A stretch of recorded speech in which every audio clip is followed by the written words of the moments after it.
chapter 4, verses 23 to 25. Then Jesus went throughout Galilee, teaching in their synagogues, preaching the good news of the kingdom, and healing every disease and sickness among the people. News about him spread all over Syria, and people brought to him all who were ill with various diseases, those suffering severe pain, the demon-possessed, those having seizures, and the paralyzed, and he healed them. Large crowds from Galilee, the Decapolis, Jerusalem, Judea, and the region across the Jordan followed him. May the Lord speak to us personally through these words that we have shared. So what do we see here? That Jesus traveled around. Jesus went around and went everywhere to be among the people. Very especially, Jesus went to be with the needy. And Jesus preached the good news of the kingdom. We should take note here that Jesus preached the good news, not the bad news. Hindi katulad ng nakakagawian ng marami ng mga anak ng Diyos na lagi ang uumpisahan ay kontrobersiya, skandalo, yung nakakapagpaaway, mga divisive issues. But the Lord preached the good news. At ito ay tinutukoy na sa Isaiah 52 verse 7 pa lamang, how beautiful on the mountains are the feet of those who bring good news. Tayo mga Kristiyano ay meron ding dapat matutunan dito that we should bring good news to people, not just bad. And Jesus went around and healed every disease among the people. Lahat ng uri ng sakit, karamdaman, karaingan ay kanyang nilapatan ng lunas. At lahat ng ito ay kanyang ginamot. Ano po ang naging bunga ng makapangyarihang ministeryo ng Panginoon? It is a two-sided ministry. One is teaching, preaching through words, the good news. And the other side is actually healing people's diseases, which is really part of the complete good news. Baliwala na dumagdag ang iyong alam, lumalim ang iyong mga karunungan, pero may sakit ka pa rin.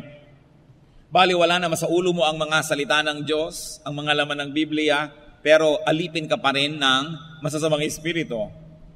At dahil dyan, that the Lord ministered both to the mind and the body, both to the body and the soul. News about him, especially news about his ability and availability, spread. Mabilis na kumalat ang balita. Ang binabasa pa lang po natin ay Matthew chapter 4. So hindi pa masyadong mahaba ang nagiging public exposure ng Panginoon, pero napakabilis kumalat ang balita tungkol sa kanya because he had two qualities that people needed and even us, people now need today. His ability and availability. Kaya niyang magpagaling at gusto niyang magpagaling at naroon siya at nagpapagaling. Kaya niyang magpalayas ng masasamang espiritu sa mga inaalihan nito at gusto niya magpalayas at naroon siya at nagpapalayas nga ng masasamang espiritu. So what happened? People were brought to him. Ganun na lang ang lalim ng pangangailangan ng mga tao na napakabilis kumalat sa panahon na wala pang telepono, walang text, walang cellphone, walang fax, walang telegrama, kumalat ng napakabilis ang balita. Sapagkat ang mga tao ay uhaw na uhaw sa ganitong uri ng pag-ibig. Pag-ibig na nagpapagaling at nagpapalaya. But we must never forget that his initiative to connect with the people was only reciprocated by the people. Dahil inuna niya at siya ang naunang lumapit sa mga tao at nagpagaling at nagturo, nangyari ngayon na kumalat ang balita, ang ibang mga tao ngayon ay sila na ang lumalapit sa Panginoon. Dahil ang nauna na lumapit ay ang Panginoon. And what were the added types of burdens here and difficulties and illnesses? Severe pain. Isa po sa aking, malapit sa aking puso na ministry is to manage pain. Lalong-lalo yung mga cancer patients. Yung sinasabi nilang talagang hindi na pwedeng dugtungan pa ang buhay dito sa lupa. At pagkatapos ay sobrang hirap ang dinadanas bago sumakabilang buhay. Ito po isang ministry na gusto kong magawa natin ng paraan to be able to manage pain of people, that if their physical death cannot be avoided and cannot be delayed, at least to minimize their pain. At kung kayo po ay nagkaroon na ng mga kamag-anak, mahal sa buhay, na nakaranas ng ganitong uri ng mga kasakitan, alam niyo ang ibig kong sabihin. People with severe pain were brought to the Lord, and the Lord healed them. You have no control over severe pain. And then people with demonic possession, tinitirhan ng masasamang espiritu ang kanilang lupang katawan, you have no control over these spirits. You needed somebody that had greater power than those spirits. And those people were brought to the Lord. Once more, people have no control of themselves and their lives, and they were set free by Jesus. Then those who had seizures, yung mga biglang nalang kikisay, biglang bubula ang bibig, biglang manginginig at biglang tumutumba, wala kang control dyan, hindi mo alam kung kailan darating. You needed somebody who controlled higher powers to be able to put that under control, and they were healed by the Lord. At siguro yung pinakamalala na dito na talagang walang control sa sarili, yung mga paralyzed.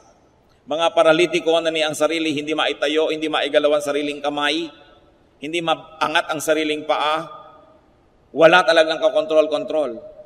And they were brought to the Lord, and the Lord healed them. Sino tayo sa mga pinag-uusapang ito, mga kapatid? Sino ang mga mahal natin sa buhay dito? Yung may mga severe pain, and we're talking about all kinds of pain now, not only physical. Emotional pain, spiritual pain, ang Panginoong Hesus pa rin ang sagot dyan. Humahanap tayo ng kalutasan sa mga alak, mga drugs, mga paglilibang, pagpapasarap. Subalit ang sarap ng katawan, maaari ngang makamit. Subalit ilang saglit lamang, ito ay naglalaho. Parang air conditioning, na pag pinatay mo ng air conditioner, biglang iinit na uli. Parang pagpapaypay nyo, kaya kayo paulit-ulit. Pagkatapos ng isang paypay, may hangin, pero wala na uli. Kailangan mong ulitin na naman at ulitin at ulitin. Kasi sandali lang ang sarap. Ganon din, ang sarap na panandali ang hinahanap ng tao para malutas ang kanyang mga suliranin. Pero merong sagot dyan na permanente, hindi nagbabago, at walang bayad. Ito ang pag-ibig ng Panginoon, na kung papayagan natin na maging lunas ang ating mga karamdaman, ay walang salang magiging mabuti para sa atin. Sino tayo dyan? Yung may mga problema ng demonic possession? Maring literally we are possessed, or our loved ones, or symbolically we are possessed. Hindi mo makayang bitawan ng isang bisyo, hindi mo matalikuran ng isang kasalanan. Nasasabi mo yung mga pinagsisisihan mo at ayaw mo namang sabihin. Nagagawa mo yung ayaw mo talagang gawin, pero ba't yun ang laging nagagawa? Para ka na rin possessed. Maaring tayo yung nagkakaroon ng seizures. 90% of the time, you are in control of yourself, pero biglang dumarating yung mga panahon na wala kang kakontrol-kontrol. Para ka na rin dinapuan ng seizure. And then there may be among us people who are really paralyzed. Those who are spiritually and emotionally paralyzed. Halos patayin ka na nang bumubugbog sa'yo at nagpapahirap sa'yo, pero wala kang magawa na lumayuman lang at ipagtanggol lang yung sarili, para kang paralyzed. Because you're emotionally paralyzed. At marami po mga battered women, ganon. Talagang nanganganib na ang buhay, halos pinapatay na, pero wala man lang magawang hakbang, parang paralyzed. Hindi alam ang iisipin o gagawin. Na meron tayong mga problema sa ating mga anak, sa ating mga mahal sa buhay, wala tayong magawa para tayong mga paralyzed. Ganyan din ang mga dinala sa Panginoon. And the good news is, lahat po sila napagaling ng Panginoon. Ano man ang ating dinaramdam, ano man ang ating mga sakit, at ng mga mahal natin sa buhay, si Jesus pa rin ang dapat nating lapitan. At hindi naman mahirap sapagkat siya na una ang lumapit, siya na. Napakabuti ng Panginoon. Bagay na pinupuri. Kaya minsan ang Panginoon ay naglalakbay at sa pagpunta niya sa ibabaw ng isang burol, nakita niya yung Jerusalem na nasa ibabaw ng isang mas mataas na burol. At siya napaiyak. Sapagkat sabi niya, kawawa ang mga tao, sila'y ligaw. Napakarami nilang dinadalang karamdaman, hindi nila alam kung kaninong doktor dadalhin. Nakita niyo po sa ating bayan, narong sumikat ang isang nagdodoktor-doktora na napapababa niya yung araw. Tapos nabisto ng lahat, fake pala. Narong sumikat ang mga faith healers na nabisto rin yung iba, mga atay-atay pala't balon-baluna ng mga manok, yung mga tinatanggal sa'yo. O operahin ka, biglang electric fan ang makukuha sa loob ng iyong tiyan. At maraming naniniwala sapagkat mga desperado. Kung sinong umusong doktor doon, punta doon. O nauso ang ganitong gamot, o nauso ang ganong herb, kahit talag saan ang tao. Sapagkat lahat ng tao ay may karamdaman. Lahat ng tao ay may kinatatakutang mga sakit. Pero si Jesus ang sagot. Kailangan nating maintindihan, we should be able to operationalize in our daily life what it means that Jesus is our healer. That Jesus is the answer to all our needs. Na kung meron tayong problemang financial, paano mangyayari na si Jesus pa rin ang solusyon? Kasi yung iba sasabihin nila, ang taong nagigipit sa patalim ay kakapit. So gagawa ng mga ibang paraan para malutas ang problema. Definitely mga paraan na hindi maka-Diyos. Definitely mga paraan na hindi turo ng Diyos. So anong nangyayari? Sinasabi natin, hindi solusyon si Jesus sa problema kung ito. Kailangan si Satanas ang solusyon dito. Kailangan gumawa ako ng mali para masolve to. Kasi kung tama lang, hindi pwede. Kailan natin lubos na mauunawaan ang ibig sabihin that Jesus is the answer to all our needs. And the sooner we realize that and operationalize that and make that happen in our lives, the sooner we're going to enjoy the kingdom of heaven. Whatever it means, whatever among its many meanings may be relevant to you. So we should take note that the Lord's patients were bothered or controlled by forces beyond their power. Tulad din ng marami sa atin ngayon. They needed power beyond that of their tormentor. Kailangan higit sa nagpapahirap sa kanila ang kapangyarihan ng lulutas. Philippians 2:9-10, God gave Him, meaning the Lord Jesus Christ, the name that is above every name. That at the name of Jesus every knee should bow in heaven and on earth and under the earth. Salamat, pati ang mga tuhod ng mga masasamang espiritu luluhod sa pangalan ng Panginoong Jesus. That this is a name that is above all names. That the name Jesus is above the name headache. That it is above the name cancer. That it is above the name illnesses, sickness. It is above gallstones. It is above insanity. It is above loneliness, depression. That the name of Jesus is the name above every name. Salamat ganon. Ngayon, pinakikinabangan ba natin yung katotohanan na yun? That the name of Jesus is above the name of poverty. It is above the name of hunger. It is above the name of corruption. It is above the name of sin, temptation.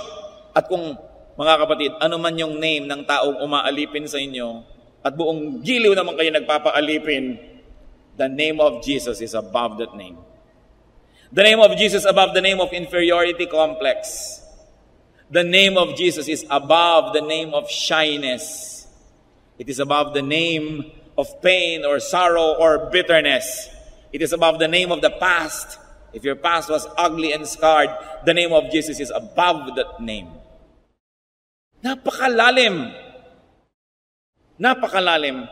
Ang lagi kong ipinapanalangin, Panginoon, bigyan niyo po kami ng kakayahang kuskus man lang ni konti ang ibabaw ng inyong salita. Sapagkat kuminsan nandun lang tayo at hindi nakakapasok sa lalim nito, kaya nababaliwala ang dapat sana'y napakaraming kapangyarihan na available sa mga anak ng Diyos. Mga Kristiyanong may mga takot sa dilim, mga takot sa multo, sa mga kaluluwa at kung ano-ano pa.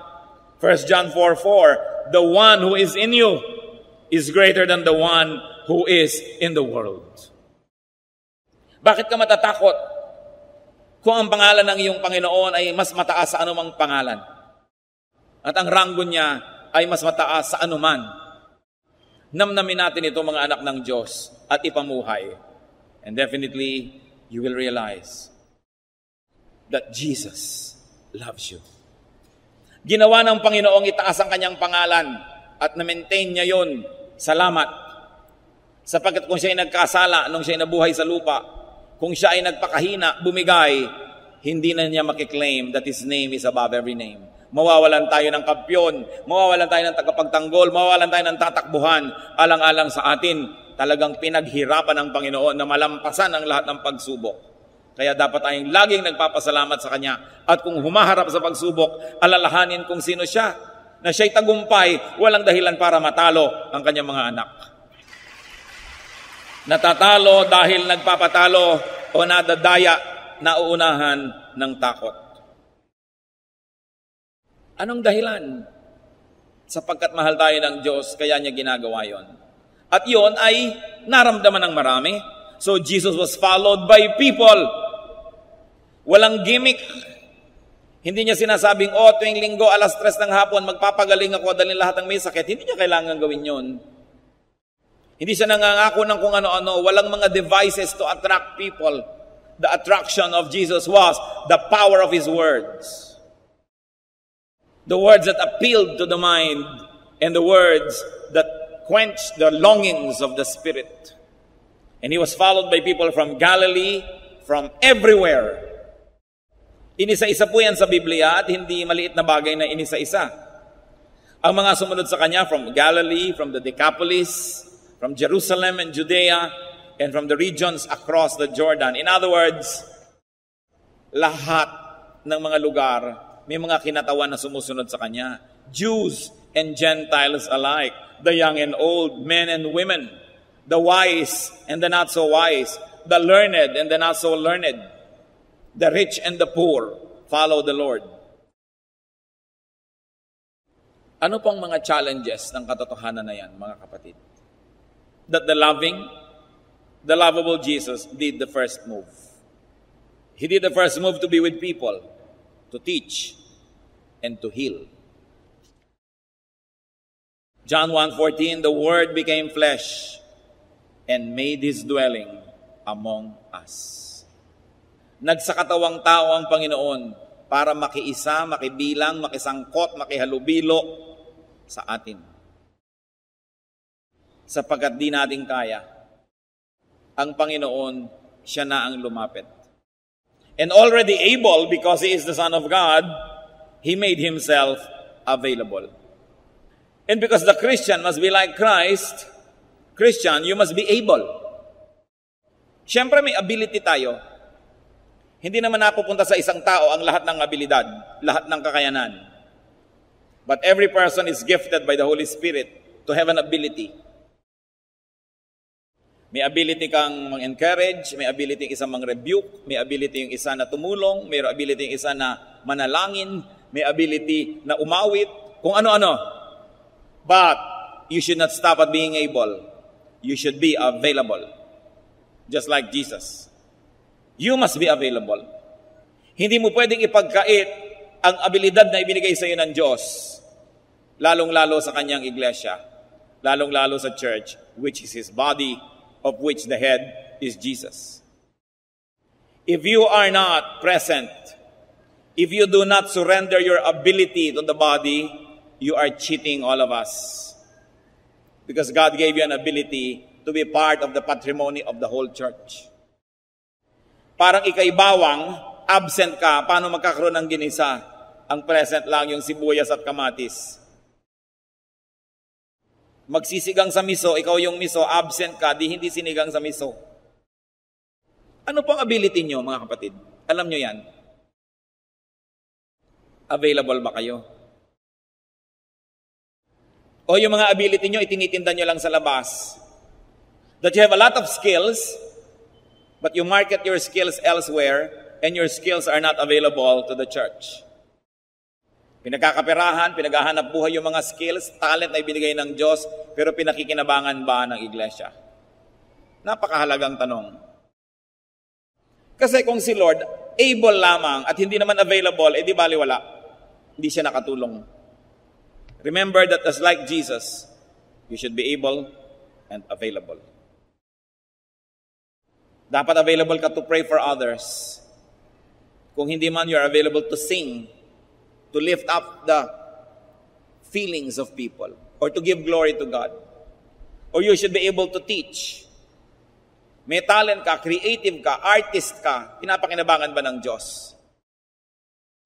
O ginagamit ka lamang ng mga advertising agencies na hindi naman masama, pero may mas mabuti pang ginagawa at pwede namang sabay. The Lord was able and available. That's why He became effective. So the loving and lovable Jesus ministered to the mind, to the body, to the spirit. Kompleto. It was a holistic spirituality. Hindi katulad ng nangyayari sa maraming Christian groups ngayon o Kristiyanong tao. May mga grupo, puro doctrine, teaching, pero wala namang healing. Walang love. Puro karunungan. Meron naman healing, walang doctrine. Kaya kahit na may dumating na hangin, ay sabi sa akin ng Diyos, hangin lang pala yun. May nakita lamang na formation ng nilugaw, merong vision. Kasi mahalaga po may doctrine and teaching. Yan ang ginawa ng Panginoon. He went to teach and preach. At kadobol, He healed people. For the mind, for the heart, for the body, for the spirit. Hindi yung puro ka-teaching, wala ka naman pag-ibig, wala kang tulong sa kapwa, wala kang ginagawa, at yung karunungan mo pa nagiging dahilan para ka maging hambog at maging mayabang. Meron naman talaga, puro na lang supernatural gifts, healing at kung ano-anong mga kababalaghan, pero walang teaching, kaya madaling pasukin ng mga masasamang espiritu para iligaw. Dapat balanced. You should be balanced, and we should, because we are balanced, minister to the total person. Nakita niyo po ang Panginoon, total yung ministration. May preaching at saka may mga pagpapagaling. Mag-iingat kayo sa puro pagpapagaling, puro himala, puro dasal, puro kung ano-ano kababalaghan, pero walang intelligent teaching. Dahil madali ang madala sa kamalian. Bali wala rin naman yung puro karunungan, tapos wala namang mga kababalaghan. Dahil ang kababalaghan sumama sa gawain ng Panginoon. Kasabay. And make sure that you get ministered to as a total person. I was speaking with one friend, at sabi niya, ang galing-galing talaga ng tatay ko. Hanga sila sa tatay nila na sumakabilang buhay na. Nung magkokolehiyo kami, miniting kami magkakapatid, at sabi, pinag-uusapan kung anong pag-aaralan namin sa kolehiyo. At ang tanong ng tatay namin, sabi niya, ano ba yung hindi nyo masyadong gusto o medyo ayaw nyong pag-aralan o gawin? Sinabi yun ng mga anak, ayoko ng engineering, ayoko ng gano'n kasi maraming math. Ito naman, ayoko ng arts kasi ganito, gano'n. Ito, ayoko ng gano'n, ganyan. Alam niyo sabi ng tatay nila, at sinunod naman. Ikaw, yung ayaw mo ng engineering, yan ang pag-aralan mo. Ikaw, ayaw mo ng arts, pag-aralan mo yan. Ito, ayaw mo nito, pag-aralan nyo. Dahil hindi nyo naman talagang kinasusuklaman, medyo ayaw nyo lang. At kaya nyo namang ipasa dahil may brain kayo. At maganda ang foundation nyo sa high school. At sabi ng mga anak, bakit naman po yung ayaw namin ang pag-aaralan namin? Bakit nga naman? Tanong nyo rin ba? Sabi ng tatay, kasi yung gusto nyong gawin, kahit anong mangyari at bumaligtad ang mundo, gagawin nyo yon. Ayaw nyo man ng engineering, in between that time, sa inyong mga free time, at pagkatapos ng kurso, siguradong pupuntahan nyo rin yung gusto nyo. So mabuting pag-aralan nyo yung ayaw nyo, dahil kung hindi nyo pagagawin ngayon, hindi nyo natitingnan kahit kailan. Hindi na kayo magkakaroon ng balance. Hindi nyo na malalaman yung kabilang banda. So gawin nyo ngayon yung ayaw nyo, dahil ang haba ng buhay ninyo, bata pa kayo, magagawa nyo pa yung mga gusto nyo. Sinunod nila. Naipasa naman, and I think maganda yung bunga. Naging very well-rounded people. Liban nilang siguro kung talagang survival ang issue nyo na kailangan nyo ng matutong mag-welding para mabuhay, siguro gawin nyo na yon. Pero ang punto lang ay ito, you must be ministered to as a balanced person. You don't only eat what you like to eat, but you eat also what you need to eat. Huwag lang kayo nakikinig sa mga taong bumobola sa inyo, sumusunod sa inyo, kahit ano ipagawa nyo, ginagawa. Dahil mababaliw kayo pag ganong tao lagi ang kasama nyo. Yung, gawin nyo to, gagawin nga. Sundin nyo to, susundin nga. Tuwang-tuwa ka dahil hindi ka tinatanggihan. Pero anong mangyayari sa'yo? Hindi ka na maitutuwid. Hindi ka na mag-i-improve sa buhay. So dapat nakikinig ka doon sa nagagalit sa'yo, pinapagalitan ka. Mali ka, ganyan. Pasalamat ka kung may nagaganoon. Kasi pakikinggan mo lang naman. Ikaw naman na magpapasya kung gusto mo sundin. Pero at least nadinig mo. Don't surround yourself with people that always admire you and say yes and agree with everything you do because mapapahama kayo. Lalong-lalo ka ang mga taong yun ay umaasa sa inyo, binibigyan nyo, nireregaluhan nyo. Natural, papayag. Kahit pag ibitin nyo yan, patiwarik, gumulong, gagawin, lalo't binibigyan nyo. Makikinig kayo doon sa mga taong sumasalungat. Lalo't alam nyo na matalino yung tao, hindi naman talaga galit sa inyo, kaya sumasalungat. Sapagkat doon tayo nagkakabalance. Alam niyo si Lord very balanced. How did He grow? Sa Luke 2:52, i-describe ang complete growth ni Lord. And Jesus grew in wisdom and stature and in favor with God and men. Wisdom, brain. Stature, physically, the body. In favor with God, spirituality and holiness. And in favor with men, social development niya. So, hindi lang siya in favor with God, tapos kinamumuhian ng lahat ng tao. Hindi rin naman siya paborabo sa kanya ang mga tao, tapos nagagalit sa kanya ang langit. Balanced. Lalo't meron tayong strong opinion, o kaya meron kang strong desire na gawin, lalo ka dapat mag-submit sa magbibigay sa iyo ng balance.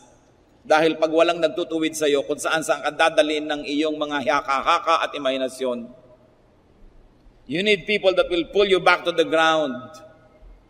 What a gift. If there's one or two intelligent people who can tell you what you did was foolish, then you say, thank you.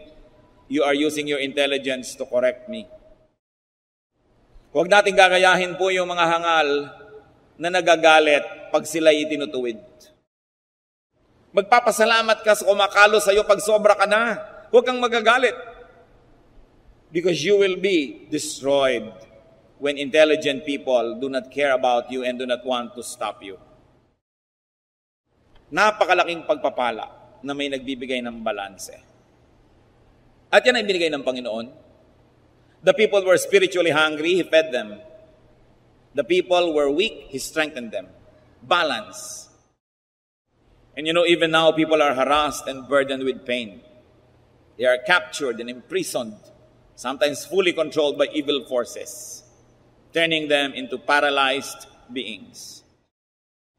Anong relevance ni Jesus? The ministry of Jesus was to declare the truth and to set people free. Remember this. The true declaration of truth sets free.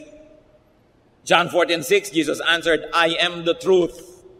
And in John 8:32, you will know the truth, and the truth will set you free. Free tayo dapat sa mga umaalipin at pumipigil sa atin.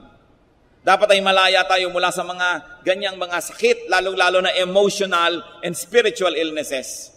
Kuminsan ay banal ka mat maka-Diyos, hindi maiwasang may sakit ang iyong katawan because we are living in this imperfect world and we probably are responsible for many of our own illnesses.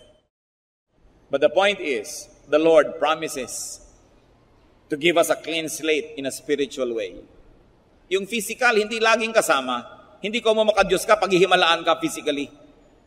Pero ang alam ko, nakita natin yan, pag maka-Diyos ka, ang himala na emotional and spiritual, laging available. Kaya kahit na yung hindi mo mapatawad dati, napatawad mo. Yung dati mo mga takot ay nalalampasan mo. Sapagkat ang mahalaga naman ang espiritu eh. Malaya man ang katawan kung nakakulong ang espiritu, baliwala. Ngayon, ikulong man ang inyong katawan ng mga sakit at kung ano-ano. Pag malaya ang inyong espiritu, literally, sky is the limit. Kaya masarap yun nangangarap at nag-i-imagine. Kahit hindi ka nakakasayaw ng balay sa iyong pangarap, nagbabalay ka, nangyayari in the spiritual world. Kaya dapat yung ating espiritu nakakalaya. Pero alam nyo, yung espiritu man, kuminsan hindi makalaya. Hindi makapag-isip ng magagandang bagay, puro negative, hindi malaya. Hindi makatulog, hindi makapamahinga, binabagabag ng maraming bagay. Diyan, lalong-lalo na, napakahalaga ng himala ng Diyos. Meron mo magtatanong, Pastor, bakit nagdasal na kami ng nagdasal, paralyzed pa rin ang nanay ko? Hindi naman obligasyon ng Diyos na lahat ng hinihingi natin ibigay niya at hindi yan kasama sa ipinangako.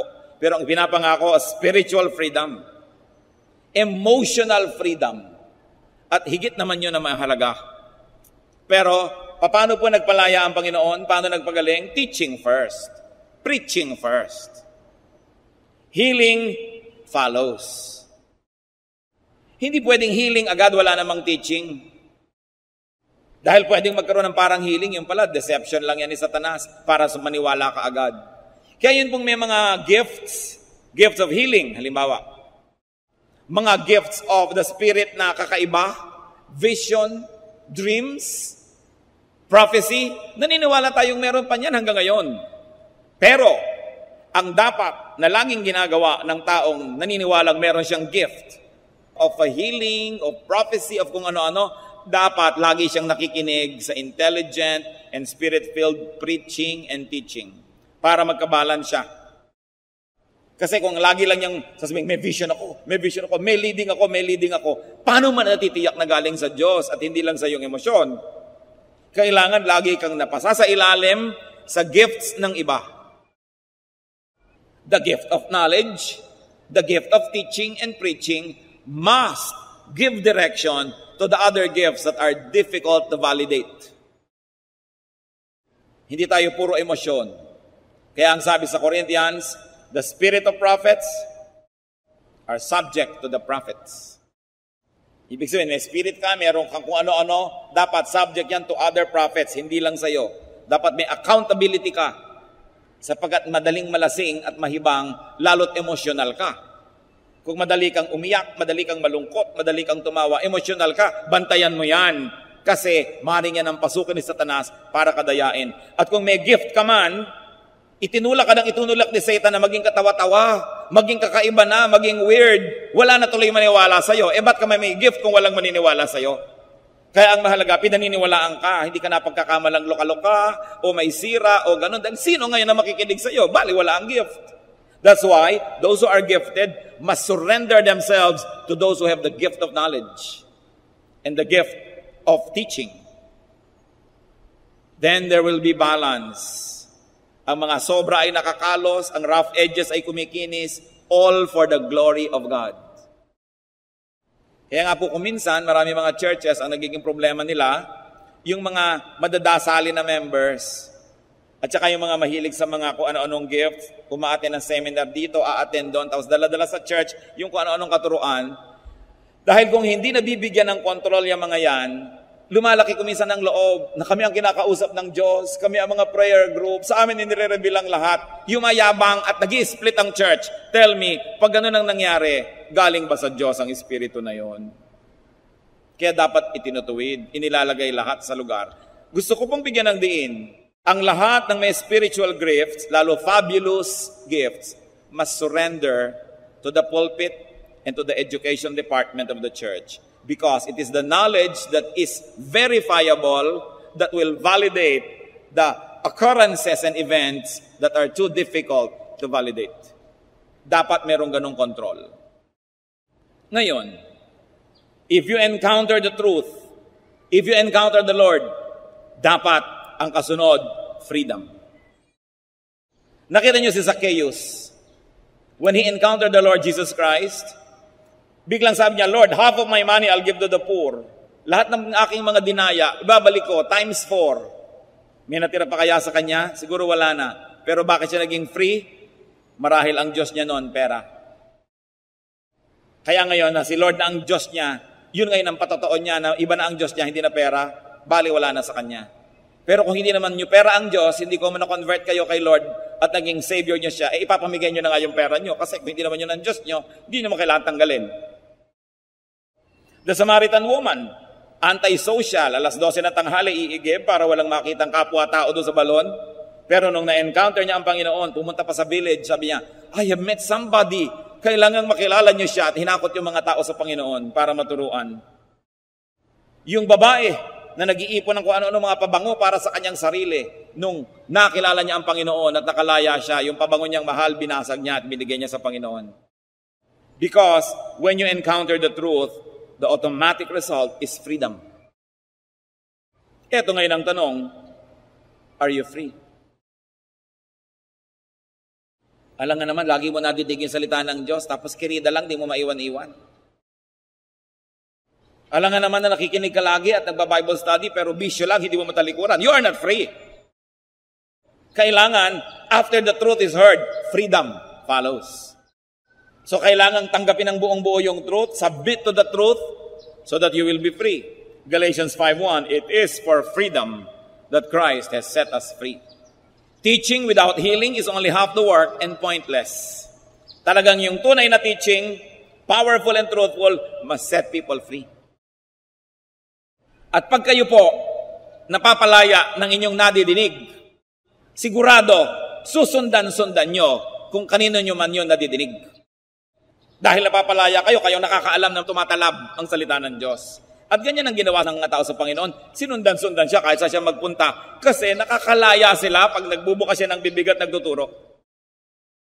At hindi lang yon, gumagaling sila physically, which of course is the most dramatic but the least significant of all healings.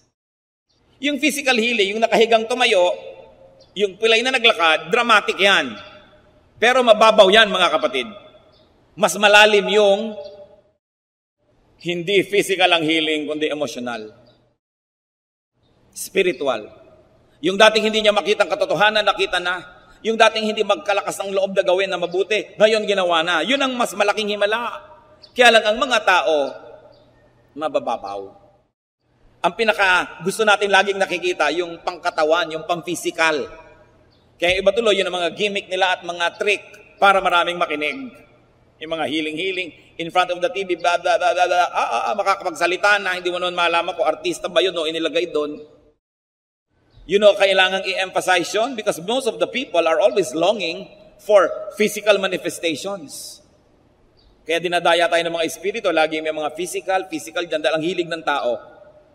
Nawa, sa maiksing buhay natin, gumradyo tayo lahat sa spiritual level na masasabi nating, Lord, may sakit ang binti ko, pagalingin niyo po. Pero kahit hindi niyo pagalingin ito at masakit pa rin, maniniwala pa rin ako sa inyo. Dahil marami kayong pinapagaling sa akin na iba, na espiritual, na hindi nakikita ng tao, hindi madaling bilangin o sukatin, pero sa akin mas mahalaga yun. Na hindi po natin laging ina-equate yung ating spirituality at yung pag-ibig ng Diyos sa nakikita ng mata. Sabi, Lord, may sakit ang nanay ko, awagawa na ako, pagalingin niyo po, pero kahit di niyo pagalingin, naniniwala ako sa inyo. Dahil alam kong maraming paraan ng pagpapagaling ang ginagawa niyo sa amin, hindi lang ito. Huwag nating ibabase sa nakikita lang ng mata ang kapangyarihan ng Diyos. The truth is, God is spirit, and we really are spirit. Itong katawan natin na ito ay kulungan lang ng ating espiritu. Kaya pag namatay na ito, nakakalaya ang ating espiritu. Doon natin makikita ang tunay na mahalagang bagay espiritual, hindi physical. So huwag tayong padayang ganong kahalaga yon. Bagamat mahalaga sa pansamantalang panahon. But what is not important 10,000 years from now is probably not really important. What is important is that which is eternal, that which is spiritual, that is beyond the eyes, the nose, the ears. Spiritual. Now, thank God because it doesn't change. God does not change. Hebrews 13:8, Jesus Christ is the same yesterday and today and forever. Sadly, people are still the same. Tulad ng sa binasa natin, needy of teaching, of good news, of healing, of freedom. Christians like Christ can and should be agents of teaching and healing and freedom.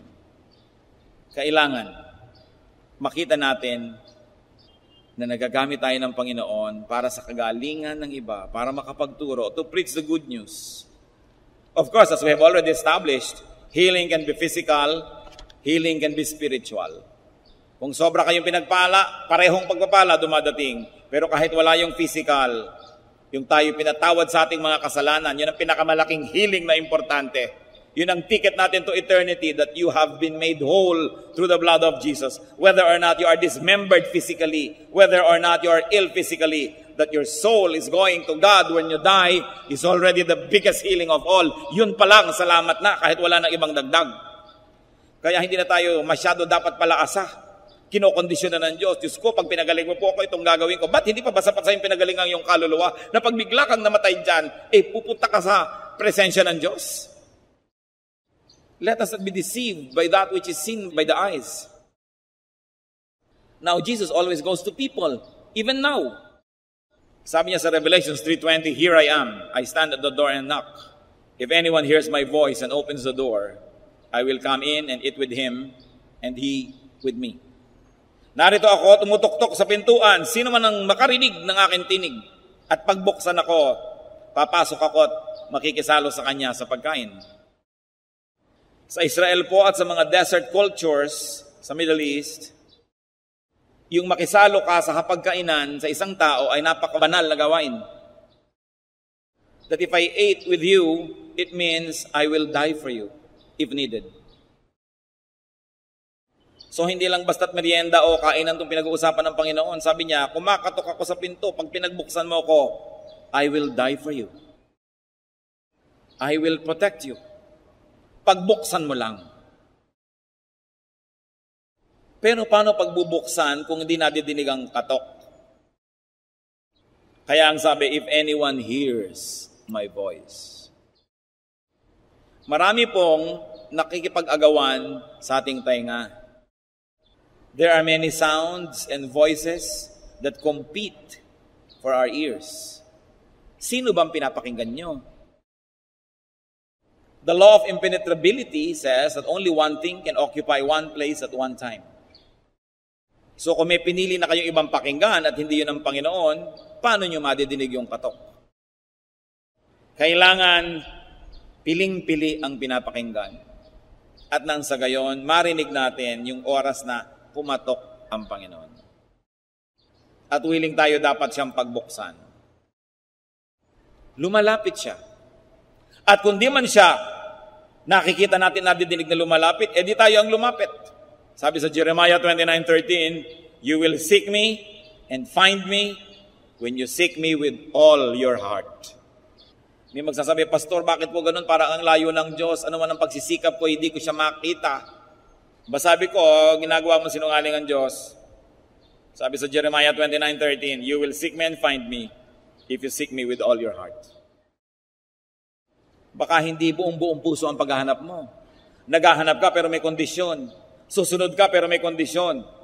Pero pag hinanap mo ng buong buo at handa kang tanggapin kung anong matagpuan mo, handa kang sundin kung anong madinig mo, sabi niya, walang duda, you will find me. So God can be found. More importantly, God finds us. Kung mabalikan po natin yung kasaysayan, lahat ng uri ng tao sa lahat ng lugar, nagkita-kita sa paanan ng Panginoon at nagkaisa na kailangan nila ang Panginoon. The teachings and ministrations of Jesus actually united and up to now should unite people. Hindi dapat pinag-aawayan ang salita ng Diyos. Hindi dapat naghahati-hati ang mga anak ng Diyos. Nagkakahati-hati dahil sinusunod ang mga sariling luho, ang sariling kagustuhan, ang yabang, ang pride. But you see, when the Lord taught and when the Lord healed people, every type of person gathered around Him. Dapat hanggang ngayon ganun. Kung tayo po nakafocus sa salita at pagtuturo ng Diyos, at nakafocus tayo sa Kanyang healing ministration, no issue can divide us. Hindi dapat naghihiwa-hiwalay, hindi dapat nagkakanikanya. Pero nangyayari yon when we are no longer focused on the teachings of Jesus. When we get focused on ourselves. When we are no longer focused on the healing possibilities through Jesus. And we want to be the healers ourselves. Divisive. Kaya ang sabi ng Ephesians 4:3, "Make every effort to keep the unity of the Spirit through the bond of peace." Every effort. Lahat magtulong-tulong para laging may unity. Isa-isang tabi ang sarili at unahin ang ikabubuti ng katawan ni Kristo. It goes without saying that teaching should not result in division. Hindi pa tapos mong magturo, nagkahiwa-hiwalay, nagkagakagalit, nagpaligsakan, nag-contest. 1 Corinthians 1:12-13, "If one of you says, I follow Paul, another, I follow Apollos, another, I follow Cephas, still another, I follow Christ. Is Christ divided? Was Paul crucified for you? Were you baptized in the name of Paul?" Sabi ko, sinasabi natin, dito ako sa leader na ito, doon ako dito, nagkakahati-hati. Teka, sabi ganon. Bakit kayo ganyan? Hati ba si Kristo? Hindi. Kaya dapat hindi nahahati ang kanyang katawan. Sino man ang gumagawa para ito'y guluhin, hatiin, yanigin, paghiwa-hiwalayin ng mga anak ng Diyos, ay hindi tumutupad sa kagustuhan ng Diyos. Siya ay sumusunod sa kagustuhan ng demonyo. Napakalinaw ng mga salita ng Diyos. At bilang Kristiyano, dapat yung ipinaglalaban, sinisikap, ginagawa ang lahat, that you be taught about the kingdom of God, that you experience the kingdom of God, that you be healed at various levels and in many ways. So welcome Jesus into every room in your house, into every compartment of your heart. Go to Jesus and bring others to Him. If you are a faithful Christian servant, you will go to people. Kayo mismo. Hindi ko maisip na may mga tao na nakatanggap ng kaligtasan, nakakakilala kay Jesus, pero hindi dinadala yon sa kanyang mga kapwa-tao. Na kaya niyang maupo sa isang lamayan, makipagkwentuhan sa mga walang katuturang mga bagay, sa exchange rate ng dollar, sa mga tungkol sa kung ano-ano mga political issues, 30 minutes, 1 hour, pero hindi nababanggit ang Panginoong Jesus. Hindi dapat yon sa mga anak ng Diyos. Kahit saan tayo magpunta tulad ni Jesus, magturo. Yun ang ginawa niya, He taught. Because when you teach, there will be healing. Ngayon yung kailangan sa aming lumakad ka lumpo, gumising ka patay, hindi ganong healing. But when you teach, the emotion, the spirit will be ministered to. And there will be healing, mostly invisible. But you are a Christian, do what Christ did. Go and teach. Luke 10:1-2, the Lord appointed 72 others and sent them 2 by 2 ahead of Him to every town and place where He was about to go. He told them, the harvest is plentiful, but the workers are few. Ask the Lord of the harvest, therefore, to send out workers into His harvest field. Mga kapatid, nung ako po'y nakakilala sa Panginoon, 1973, di pa uso yan. Konti lang may Bible. Pag dala-dala mo pa nga yung Bible mo, ano yan? Wala. Ano nga yan? Ano ba? Wala nga. Ano nga yan? Bible. Hindi mo maipagmapuri dahil baka kamapagkamalang may sira o kung ano dahil dala-dala mo. Pero ngayon, hindi na ganon. Ngayon, mga kapatid, kahit saan ako magpunta, people are asking, Pastor, may day by day na po ba dito sa amin? Kailan kayo maglalagay dito? Lagi na lang sabi ko, kulang po tayo ng manggagawa eh.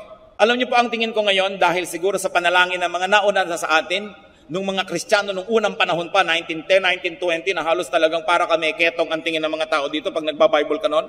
Nung pamananalangin na sila, and throughout the generations, the Christians were always praying, andito na ngayon, the harvest is plentiful, but the workers are few. Kaya nga po kayo dyan, aking gustong lagi na lamang na bigyan ng hamon. Mag-Bible study naman kayo, mag-lead kayo. Kung hindi kayo marunong, hindi kayo sanay, we will train you. But do Bible studies in offices. Kung ayaw niyo sa office ng iba. I encourage businessmen and employees. You want to become pastors, we will train you to be doubly productive pastors. We will not ask you to resign. We're not going to ask you to leave your jobs or your businesses, but we'll train you to be pastors para dalawa ang ginagawa niyo. You're doubly productive. It's possible and it can be done. In fact, it's the only way to do Christian ministry now. Because when the workers are supporters of themselves, then the resources of the church doesn't get strained and more work is done. But I'm telling you this, work because the laborers are few. Huwag niyong ipagkait sa iglesia ng Diyos ang mga karunungan, training, and education na ibinigay sa inyo ng Panginoon. Kailangan natin pagtulong-tulungan ito. At kailangan natin inililigtas ang church sa mga divisive elements, sa mga aha, sa mga alakdan, sa mga makakamandag na mga ulupong, sa mga hudas. You've got to protect your church. Hindi nyo dapat pinapayagan yung mga divisive people, kwento-kwento, dal-dal-dal-dal. Dahil kung mga disente, they should talk openly. But sometimes, our decency is our weakness. Kahit po sa ating church, mga kapatid, pag may dinidisiplina tayo, kahit anong immoralidad ang ginagawa, hindi natin pinupulpito, hindi natin pinapahiya. Why? Because our goal is that they should be ministered to, counseled, restored, so they could be quietly brought back to the ministry. Pero ang nangyayari, yung mga dinidisiplina mo, sila ang nagpapublicity sa labas, inaapi sila, kinakawawa sila, blah, blah, blah, blah, blah, blah. And our silence sometimes works against us. But we choose to be decent nevertheless. If people choose to be evil, let them be evil. But this church chooses to be decent. Ang tatandaan nyo ito, ang church train ng workers, alam nyo yan. Marami tayong tinutustos, umi-import tayo ng maraming mga mahuhusay na teacher to train our workers. Encourage tayo ng encourage na magka-ministry ang mga tao. Anong kabaliwan kung meron kang manggagawa na matino, tatanggalin mo, matino pala. Anong kabaliwan na may manggagawa kang mahusay, didisiplinahin mo, mahusay pala. Maniwala kayo at kayo laging manalig. Pag may worker na inalis o may worker na dinisiplina, siya ang may problema. Dahil gustong-gusto natin magka-worker, ano't aalisin mo? Bakit? Kaya huwag kayong papayag na ang church sinisiraan. Because this is the body of the Lord. Pero yun nga, hindi katakataka dahil maging sa 12 disipulo ng Panginoon ay may Judas. Dapat lang tayong maging maingat na hindi tayo maging ganon o hindi tayo yung kasama nun. And going back to the ministry of the Lord, teaching, preaching. Mga kapatid, magturo na kayo. Kailan pa kayo magtuturo? Pag paralyzed na kayo? Pag naghihingalo na kayo? Pag nakaburol na kayo? Kailangan kayong gumawa ng paraan. Maglingkod kayo. Ang daming mission fields for us. Sa sandali ang buhay, lahat tayo ay mamamatay din. Dapat bigyan ng katuturan. Kung hindi nyo man maibigay ang 100% attention nyo sa work ni Lord, bigyan nyo naman kahit konting pagtingin.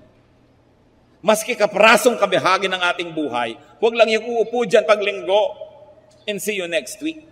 Sayang ang mga galing nyo. Talagang naniniwala ako yung aking kutob sa lahat sa inyo, may kanya-kanyang kagalingan, pero available ba? Yung iba naman, magtutulong na nga, pero mga senyor at senyor pa, nandito na ako, nasa na ang chalk, nasa na ang blackboard. Ikaw, sister, pag tumulong ka sa church, bring your own blackboard. Bring your own. Buti ka hindi bring your own elevator. Ganun talaga, huwag mong asahan na kung ikaw nag-volunteer work, bigla ka namang isa pang trabaho, asikasuhin ka lamang at suyo-suyuin. Talagang kakapalan mo ang iyong dibdib, may mga frustration.